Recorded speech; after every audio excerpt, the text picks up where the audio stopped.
Hello मित्रांनो, 5 मिनिटात विज्ञानमध्ये तुमचं पुन्हा एकदा स्वागत आहे. आज आपण एका अशा भन्नाट प्रवासाला निघालो आहोत जिथे आपण आत्तापर्यंतच्या सगळ्यात मोठ्या प्रश्नांपैकी एकाचं उत्तर शोधणार आहोत. तो प्रश्न म्हणजे परग्रहावरचे जीव म्हणजे एलियन्स खरंच कसे दिसत असतील. चला तर मग शोधूया. बरं, एलियन्स कसे दिसू शकतात हे समजून घेण्यासाठी आपल्याला आधी विश्वाचे काही युनिव्हर्सल रूल्स समजून घ्यावे लागतील. बघा, हे असे नियम आहेत जे आपल्या पृथ्वीवरच्या आणि परग्रहावरच्या सगळ्याच प्रकारच्या जीवनाला लागू होतात.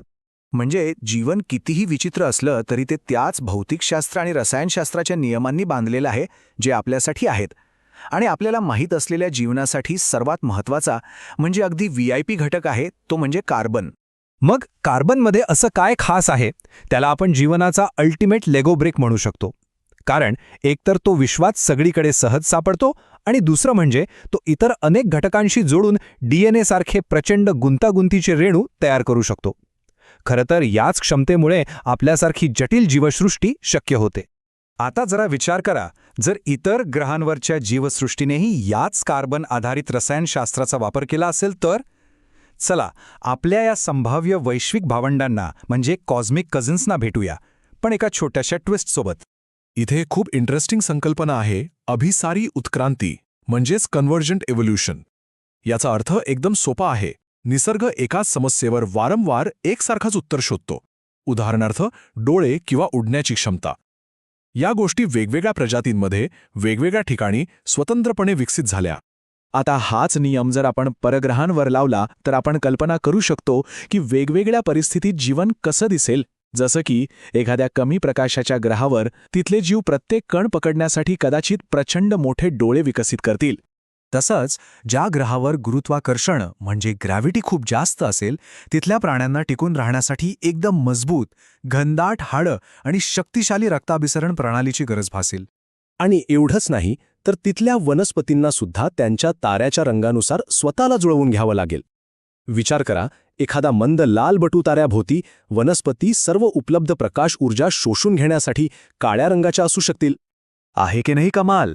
पण आता थांबा, चला एक मोठी उडी घेऊया आणि अशा जीवनाचा शोध घेऊया जे आपल्या पृथ्वीवरचे सर्व नियम मोडतात. जर कार्बन नाही तर दुसरा सर्वोत्तम पर्याय कोणता असू शकतो? तर भेटा सिलिकॉनला, कार्बनचा खोटा जुळा भाऊ.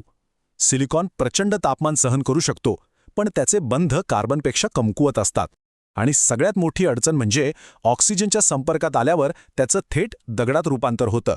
यामुळे सिलिकॉनवर आधारित जीवन कदाचित फक्त ऑक्सिजन नसलेल्या ठिकाणीच शक्य आहे, जसं की शनीचा चंद्र टायटन. तिथे त्यांची चयापचय क्रिया लाखो वर्ष टिकणारी आणि अतिशय मंद असू शकते.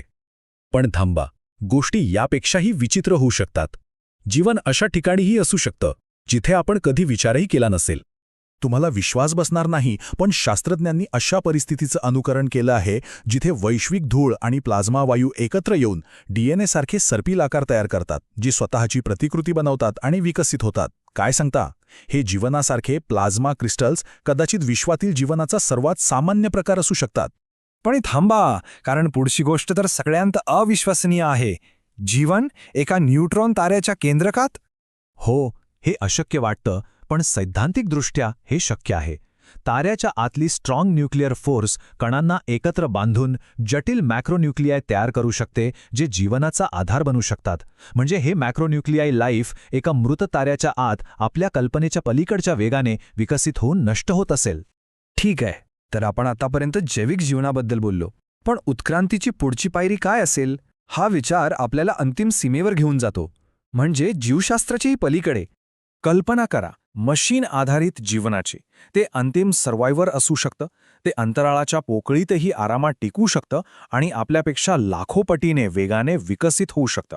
एका अंदाजानुसार स्वतःची प्रतिकृती करणाऱ्या मशीन्सना संपूर्ण आकाशगंगा काबीज करण्यासाठी फक्त 10 लाख वर्ष लागतील.